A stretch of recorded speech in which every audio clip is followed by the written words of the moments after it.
मैं एक बूंद हूँ जो इस देश के राजनीतिक समंदर में ठहरने की कोशिश की। मैंने हमेशा से लोगों के दल में नहीं बल्कि दिल में रहने की कोशिश की।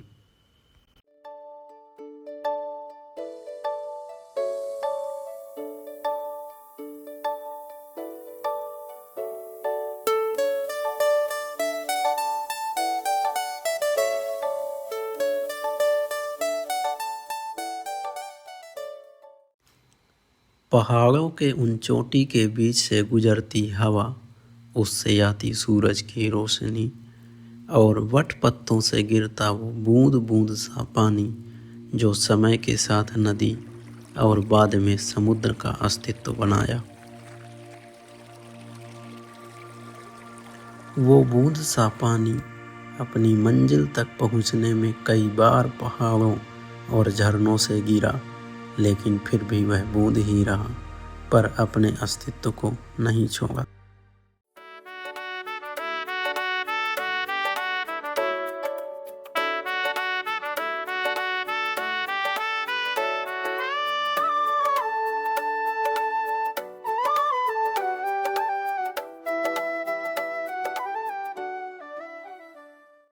कुछ ऐसी ही है मेरी कहानी, उस शख्स की कहानी जिसने इस देश के राजनीति को एक नया मोड़ देने की कोशिश की।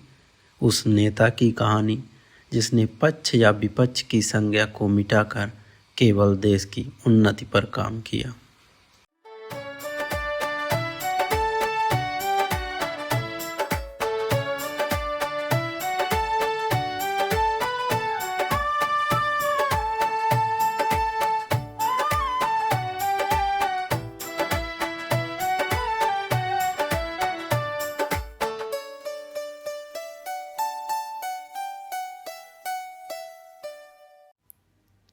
मेरी कहानी शुरू होती है मध्य प्रदेश के ग्वालियर ज़िले से, जहाँ पर मेरे पिता श्री कृष्ण बिहारी वाजपेयी ग्वालियर के गोरखी स्कूल में मास्टर थे।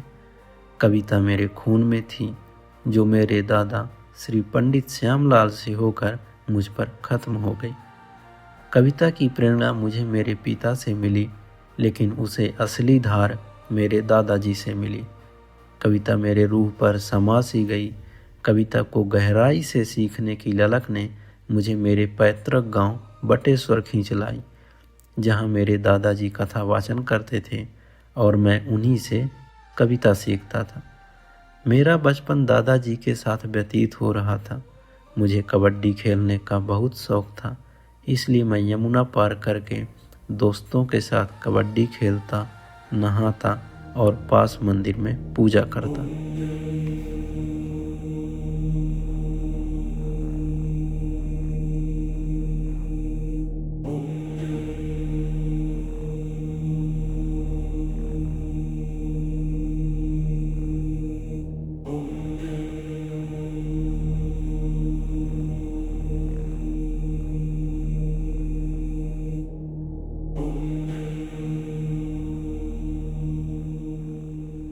मेरी शरारतें जब यमुना की धाराओं से तेज होने लगीं, तब दादाजी ने मुझे वापस ग्वालियर पिताजी के पास भेज दिया और तब चला पिताजी के अनुशासन का डंडा। पिता के अनुशासन के कारण मैं स्कूल में हमेशा अव्वल आता था। मेरी स्कूली शिक्षा प्रगति पर थी, लेकिन जवानी के उस जोश के खाली गागर पर एक नई शिक्षा भरने लगी थी। वो थी आरएसएस, यानी कि मैं महज 16 साल की ही उम्र में बन गया था स्वयंसेवक।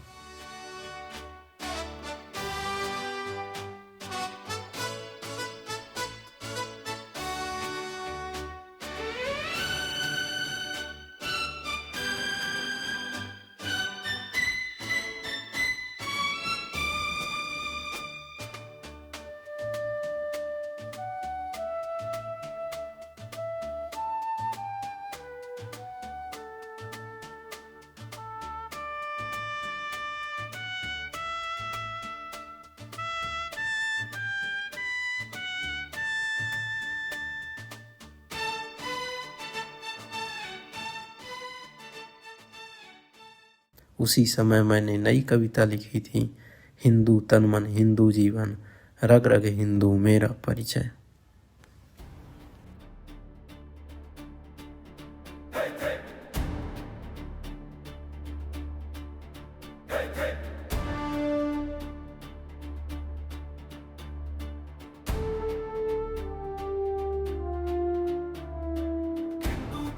हिंदू जीवन रग रग हिंदू मेरा परिचय, हिंदू कर्मन हिंदू जीवन रग रग हिंदू मेरा परिचय।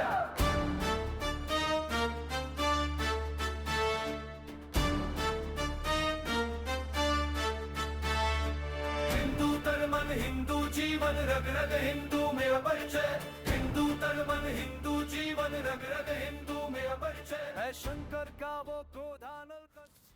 सन 1942। यह दौर उन दिनों का था जब देश आज़ादी की चरम सीमा पर था। गांधी जी के अंग्रेजों भारत छोड़ो के नारों ने मेरे मुस्तकबिल को एक नई राह दिखाई। उन दिनों के युवा जोश के कारण से मैं गांधी जी के आंदोलन में सहयोग देकर अंग्रेजों का जमकर विरोध किया। नतीजा यह हुआ कि मैं पुलिस की हेड लिस्ट में सबसे ऊपर आ गया। गिरफ्तारी से बचने के लिए पिताजी ने मुझे वापस दादाजी के पास बटेश्वर भेज दिया। गांधी जी के आंदोलन की आवाज़ मुझे यहाँ भी शांत नहीं बैठने दिया और मैं आंदोलन पर अटल रहा। आंदोलन के उग्र और अंग्रेज़ों के विरोध के कारण मुझे गिरफ्तार कर लिया गया और अंग्रेजी हुकूमत ने सुनाया फैसला, 24 दिन की जेल।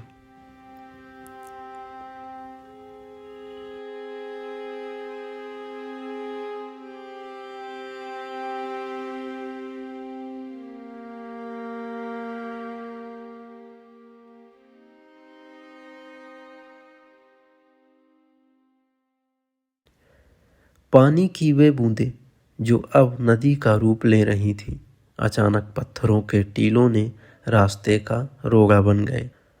लेकिन कोई ये कैसे भूल सकता है कि नदी को समुद्र में मिलने से दुनिया की कोई ताकत नहीं रोक सकी। बस ज़रूरत थी उस समय धैर्य और अपने अंदर की ऊर्जा स्तर बढ़ाने की। ब्रिटिश हुकूमत के छूटने के बाद भी मेरे सीखने का पाठ्यक्रम निरंतर चलता रहा। एक तरफ ग्वालियर के कॉलेज में बीए की पढ़ाई और दूसरी तरफ संघ की शाखा में देशभक्ति का पाठ। आगे कानून की पढ़ाई के लिए मैंने कानपुर के डीएवी कॉलेज का रुख किया। उस समय मेरी उम्र महज 25 वर्ष की थी। लोगों के पारिवारिक विचारधारा के कारण मुझे एक और समस्या उत्पन्न हुई और वो थी शादी।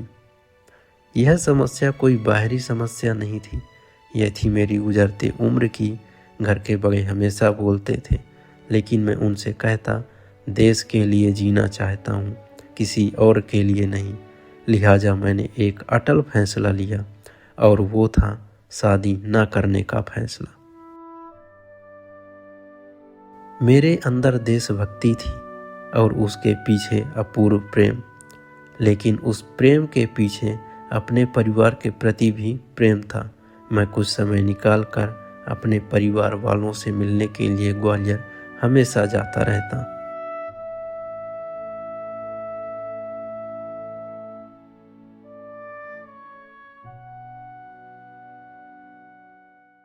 सात साल संघ में गुजारने के बाद दौर उन दिनों का था जब संघ अपने प्रगति की ओर बढ़ रहा था। उन दिनों लखनऊ के अमीनाबाद इलाके की मारवाड़ी गली के तंग कमरे से संघ ने अपनी पत्रकारिता राष्ट्र धर्म की शुरुआत की। उसके पहले संपादक के रूप में मुझे चुना गया। राष्ट्र धर्म पत्रकारिता एक सांस्कृतिक पत्रकारिता थी जो देश पर और सांस्कृतिक चीज़ों पर आधारित थी। उन्हीं दिनों मेरी पढ़ाई का आखिरी साल था और शायद देश की गुलामी का भी।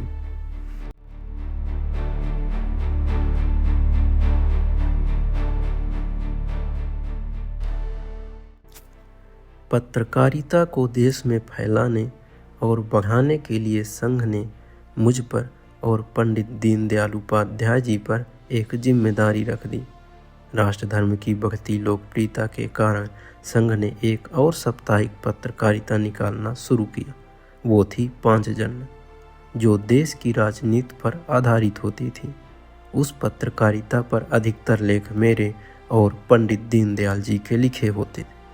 पांचजन्य पत्रकारिता उन दिनों कांग्रेस की नींद उड़ा दी।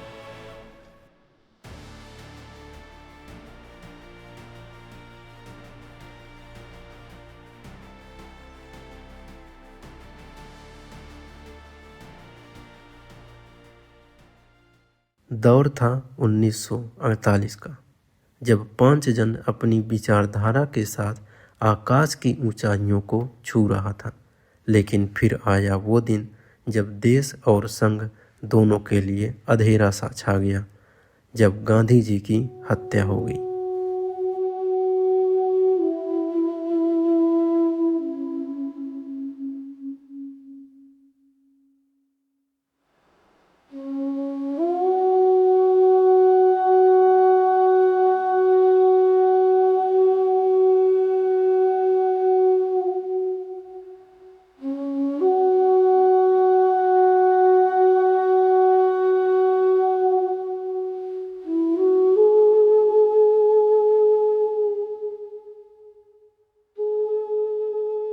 संघ पर पाबंदी लग गई। राष्ट्र धर्म और पांचजन्य के दफ्तरों पर ताला पड़ गया। 3 साल पत्रकारिता की दुनिया में गुजारने के बाद नसीब ने एक बार फिर नया मोड़ ले लिया।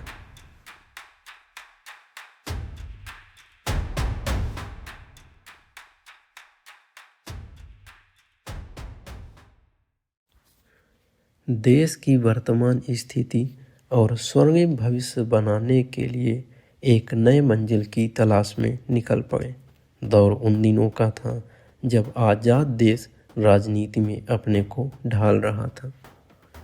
देश की संसद में अपनी आवाज़ को मजबूत करने के लिए आरएसएस ने 1951 में जनसंघ की नींव डाली। यह वही समय था जब मैंने देश की राजनीति पर अपना पहला कदम रखा।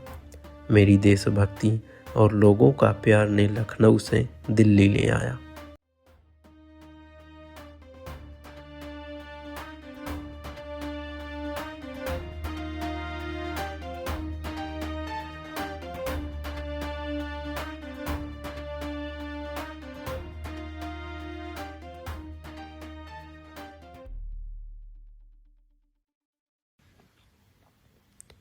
देश के राजनीतिक मंच को बढ़ाने के वास्ते मैंने जनसंघ के अध्यक्ष श्री श्यामा प्रसाद मुखर्जी जी के साथ कई दौरे किए। यह वो दौर था जब आम चुनाव का ऐलान हो चुका था और कांग्रेस पार्टी अपने उफान पर थी। जाहिर था कि पहले चुनाव में जनसंघ औंधे मुँह गिरा और सीटें मिली सिर्फ 3। दूसरा झटका तब मिला जब जनसंघ के अध्यक्ष श्यामा प्रसाद मुखर्जी जी की जम्मू कश्मीर में मौत हो गई। समस्या थी कि अगला कौन, जो देश में स्थिरता बनाए हुए सबसे बड़ी कांग्रेस पार्टी को चुनौती दे सके। मुखर्जी की मौत ने जनसंघ की जड़ों को झकझोर दिया। अब जरूरत थी एक नई मिट्टी की, जो उन जड़ों को फिर से हरा कर सके। ऐसे मुश्किल हालातों में जनसंघ ने पंडित दीनदयाल जी को अध्यक्ष बनाया। सन 1957 देश के आम चुनाव के लिए पार्टी की निगाहें मुझ पर टिकी थी। पार्टी को राष्ट्रीयता और प्रसिद्धि के लिए मुझे स्टार प्रचारक के रूप में चुना गया और इस चुनाव में उत्तर प्रदेश के बलरामपुर से मैदान पर मुझे उतारा गया। बलरामपुर उस दौर में संघ का गढ़ था और यहीं से मेरे लिए संसद का दरवाजा खुल गया।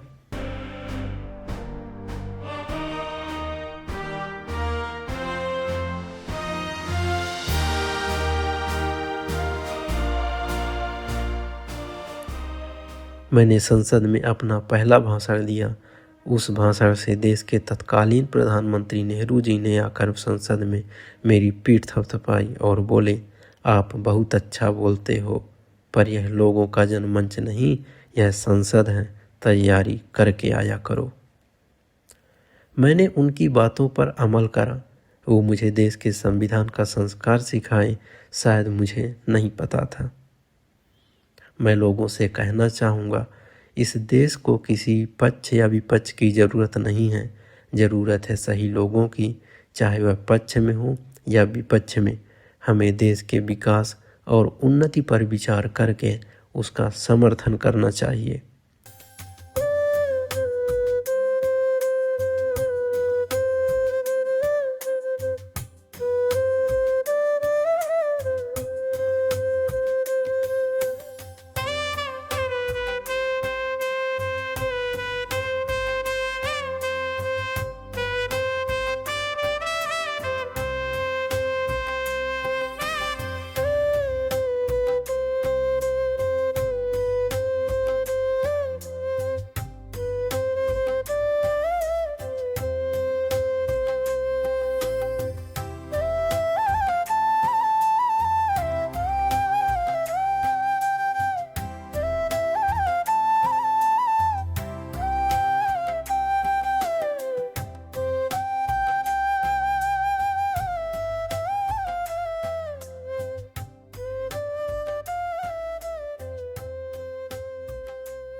दौर था 1968 का, जब मेरी कांग्रेस विरोधी राजनीति आसमान छू रही थी।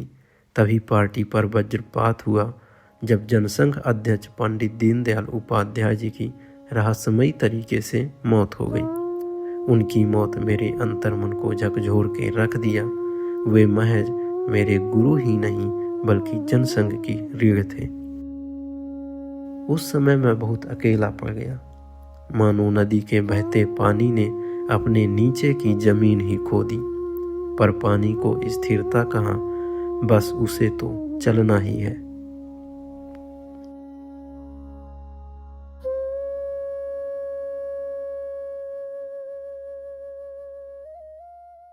मैंने दीनदयाल जी के साथ देश में कई दौरे किए थे, जिससे मेरी लोकप्रियता बढ़ गई थी। इसी कारण पार्टी ने मुझे अपना लीडर चुना। नदी अपना आकार बढ़ाते हुए और रास्तों के टीलों को ढकेलते हुए आगे बढ़ती जा रही थी, लेकिन उसको क्या पता कि उसमें अभी कितने पड़ाव आने वाले हैं।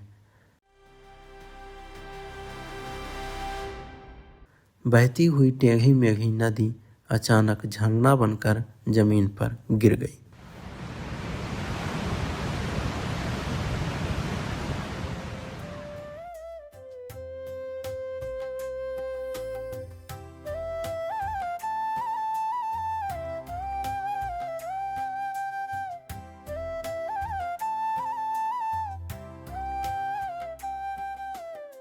दौर वो था जब देश के तत्कालीन प्रधानमंत्री इंदिरा गांधी जी ने 25 जून 1975 को देश में इमरजेंसी लगा दी।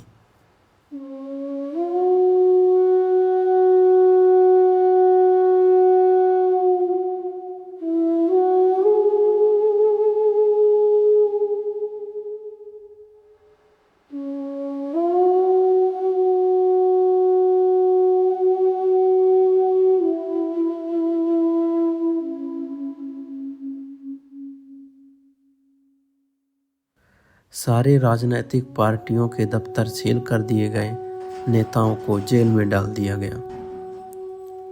उस समय के समाजवादी नेता जयप्रकाश नारायण के इंदिरा विरोधी आंदोलन में जनसंघ भी शामिल था, लिहाजा उसका शिकार मैं भी हुआ। मेरी गिरफ्तारी बेंगलोर से हुई और एक बार फिर मुझे जेल की हवा खानी पड़ी।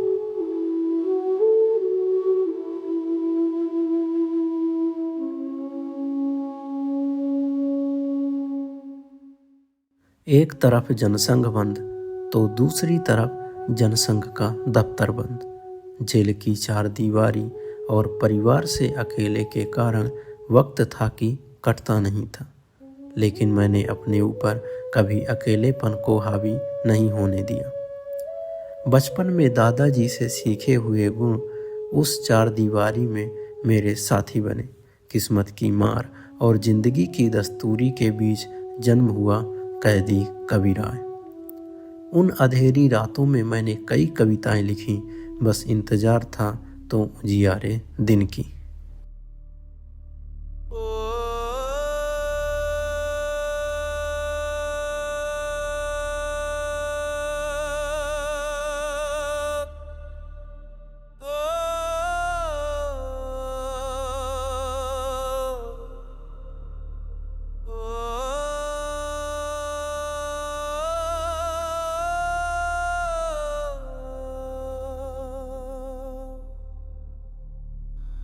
जंजीरें टूटी, धरती कांपी, पहली सांस आकाश छुआ, खून में आग, हड्डियों में गीत, कितनी कीमत ये एक पल, स्वतंत्रता का स्वाद, कड़वार मीठा, विजय के साथ क्षति भी आई।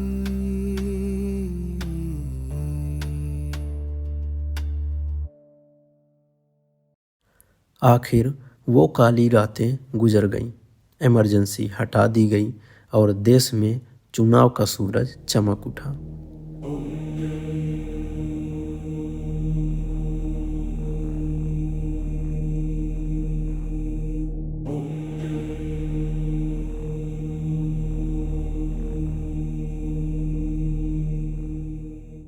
इमरजेंसी के बाद हुए 1977 के आम चुनाव में मैंने दिल्ली से जीत हासिल की और देश की पहली गैर कांग्रेसी पार्टी में विदेश मंत्री की जिम्मेदारी मिली।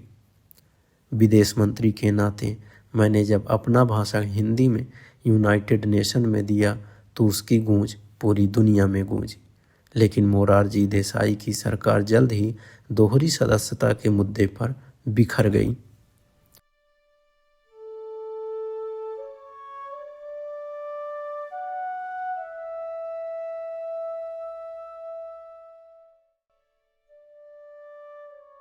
पार्टी के कुछ लोग निजी स्वार्थ के लिए पार्टी छोड़कर इधर उधर जाने लगे। मेरे सामने एक नई समस्या थी और जल्द ही जनसंघ पार्टी बिखर गई और हो गई दिल्ली दूर।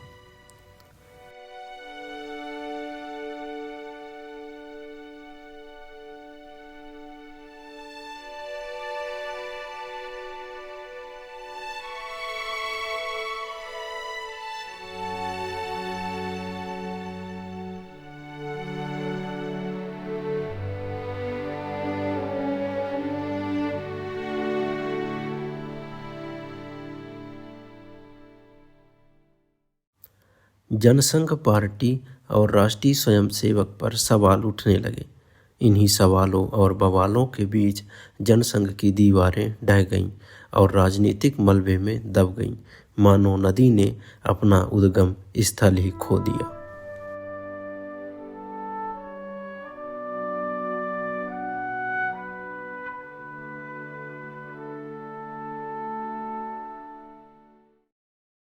मैंने अपने कई जनसंघ के साथियों को एकत्रित करके एक नई पार्टी का ऐलान किया। जनसंघ के इस कीचड़ से खिला कमल, यानी आज की भारतीय जनता पार्टी। ने कहा मुझसे, अंधेरा छटेगा, सूरज निकलेगा, उसकी आंखों में इतिहास था, उसके हाथों में कमल का भी कमल खिलेगा, कमल खिलेगा।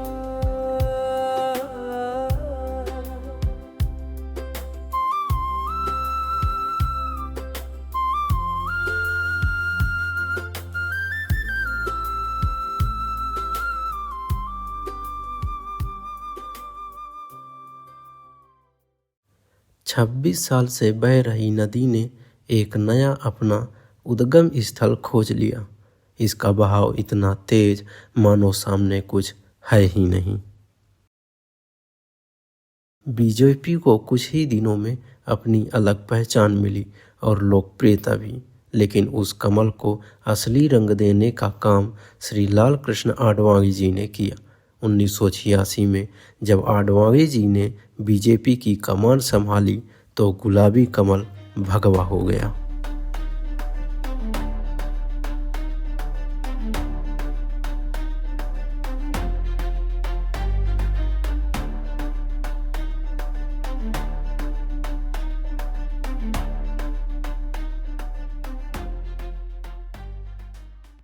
हिंदुत्व के रथ पर सवार होकर आडवाणी जी ने बीजेपी का दायरा तेजी से बढ़ाया। पार्टी की सूरत भी तेजी से बदलने लगी। बावजूद इसके आडवाणी जी ने मेरी उदार छवि को बरकरार रखा। फिर उछला राम मंदिर और बाबरी मस्जिद का मुद्दा। उसी समय आडवाणी जी ने अपनी राजनीतिक पासे फेंकते हुए सोमनाथ से रथ यात्रा शुरू की। मेरे लिए यह सही नहीं था, क्योंकि पार्टी की नींव ही इसी विचारधारा पर रखी गई थी कि किसी एक धर्म जाति को नहीं बल्कि पूरे हिंदुस्तान को साथ लेकर चलना है।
तीस साल के इस राजनीतिक सफर में जनसंघ से होकर कमल के फूल तक आ पहुंचा था और सन 1991 में बीजेपी देश की दूसरी सबसे बड़ी पार्टी उभरी और 1996 में बीजेपी ने सबसे बड़ी पार्टी का दर्जा हासिल किया।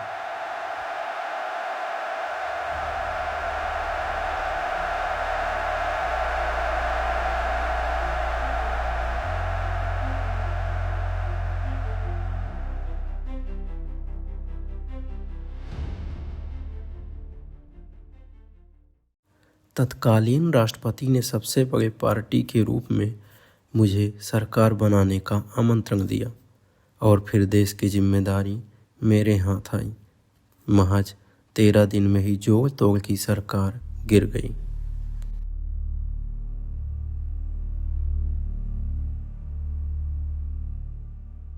दौर 1998 का। आम चुनाव का ऐलान हो चुका था।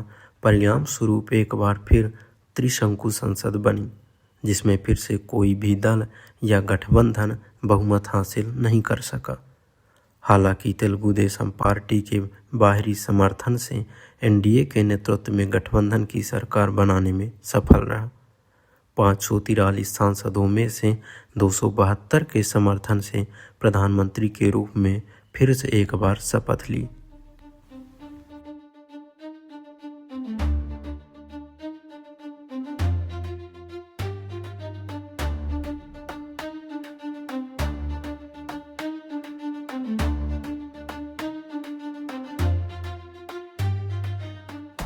देश विकास के पथ पर आगे जा रहा था। उन्हीं दिनों पाकिस्तान ने गौरी मिसाइल का परीक्षण किया और कहा, हम इसे कहीं भी दाग सकते हैं। तब देश को विश्व के सामने प्रकट करने की ज़रूरत थी और अपने आप को साबित करना भी। और फिर परमाणु परीक्षण हुआ राजस्थान के पोखरण में।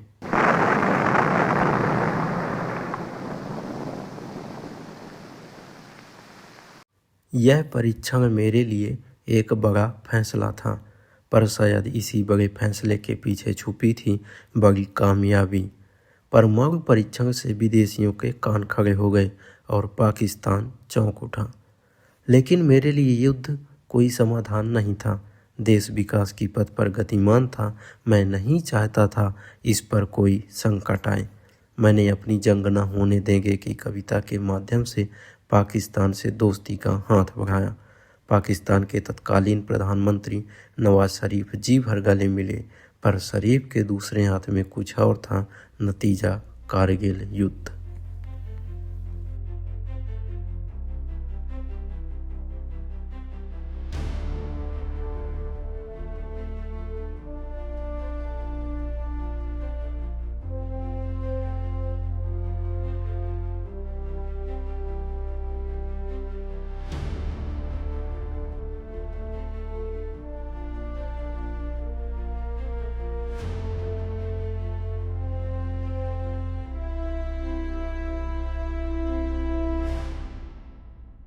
मात्र 13 महीने से लड़खड़ाती सरकार 17 अप्रैल 1999 को मात्र एक वोट से गिर गई।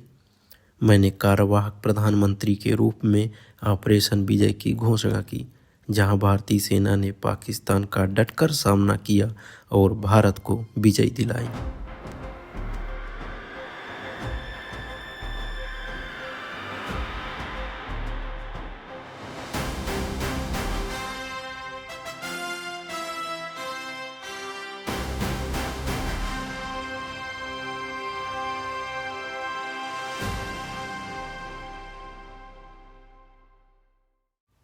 तेरह के आंकड़े उस नदी के समान हो गए जो ठहराव चाहते ही नहीं। शायद नदी अपने गंतव्य पर पहुंच ही रही थी, लेकिन पहुंच कर भी किसी झरने में गिर जाती। 13वीं लोकसभा के आम चुनाव का नगाड़ा बजा। इस बार जनता ने जोड़ तोड़ की सरकार को हटाकर एक मजबूत सरकार बनाई और बीजेपी गठबंधन को 303 सीटों के सुरक्षित आंकड़ों तक पहुंचा दिया। देश के लिए मैंने तीसरी बार प्रधानमंत्री की शपथ ली, लेकिन शायद नियत कुछ और ही खेल खेल रही थी। पद संभालने के ठीक 2 महीने बाद ही इंडियन एयरलाइंस के जहाज को आतंकवादियों ने हाईजैक कर देश में एक बड़ा संकट खड़ा कर दिया। जहाज के लोगों को बचाने के लिए मैंने 3 आतंकवादी रिहा किए। यह फैसला शायद देश के लोगों को ठीक नहीं लगा, लेकिन मैं किसी भी कीमत पर हिंदुस्तानियों को खोना नहीं चाहता था। और कुछ दिन बाद फिर संसद में हमला।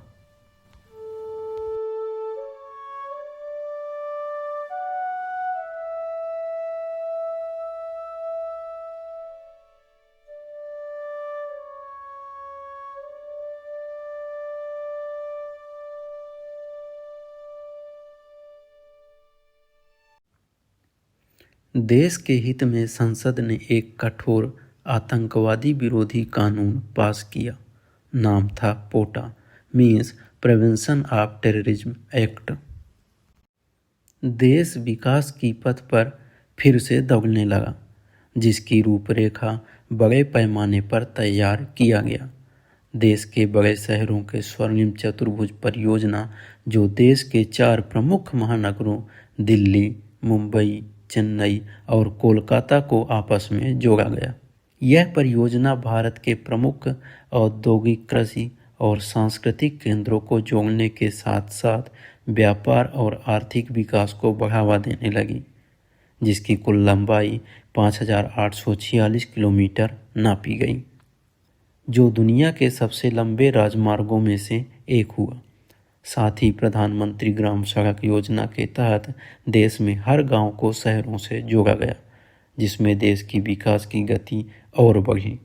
मैंने देश के स्वर्णिम भविष्य के लिए कई कड़ी जोड़ने का प्रयास किया, जिसमें सर्व शिक्षा अभियान, जिसके तहत 6 से 14 वर्ष के बच्चे मुफ्त शिक्षा ले सके, नई टेलीकॉम पॉलिसी जैसे कई कदम बढ़ाए।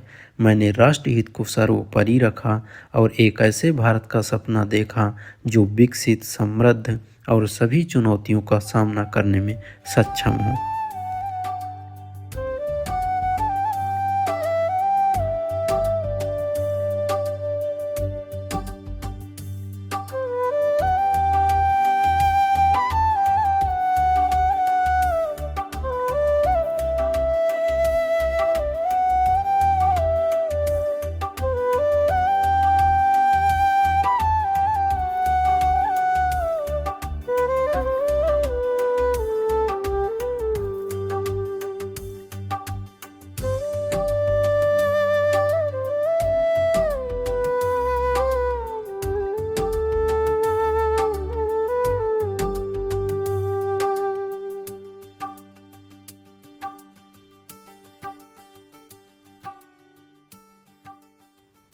देश ने एक बार फिर मुझे 1992 में पद्म विभूषण के बाद 2015 में भारत रत्न से नवाजा।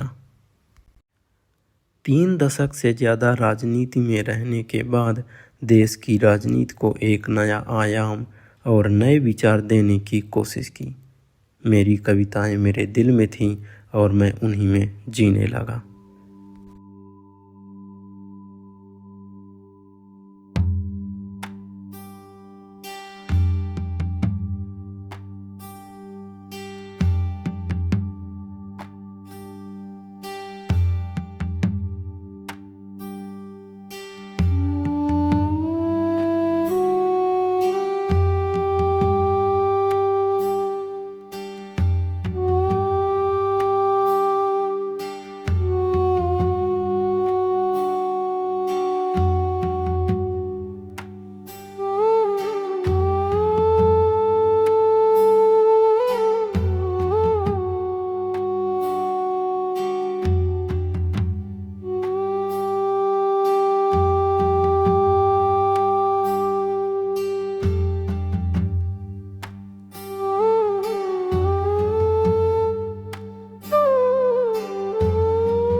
साल 2018, दिन 16 अगस्त।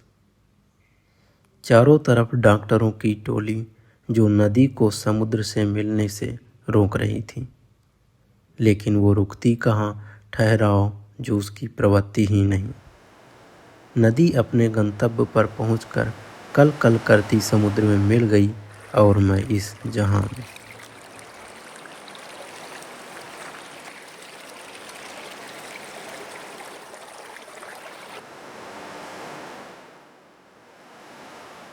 इतनी सी कहानी है मेरी और उस नदी की जो वट पत्तों के बूंद बूंद से बनी थी। दोनों समुद्र में मिल गए, बस रह गए मेरे विचार और उसकी आवाज़।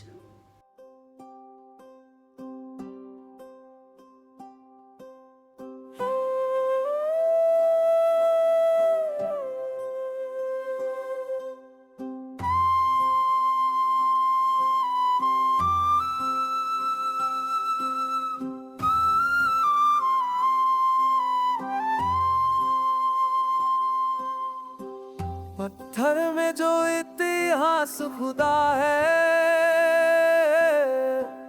हर स्तंभ में युग धरती से आकाश तक उठते ये मंदिर ये किले भारत की भूमि पर खड़े हैं ये साक्षी काल के पार देखते हर दीवार में समाया विश्वास पुरखों का सपना हमारी पहचान।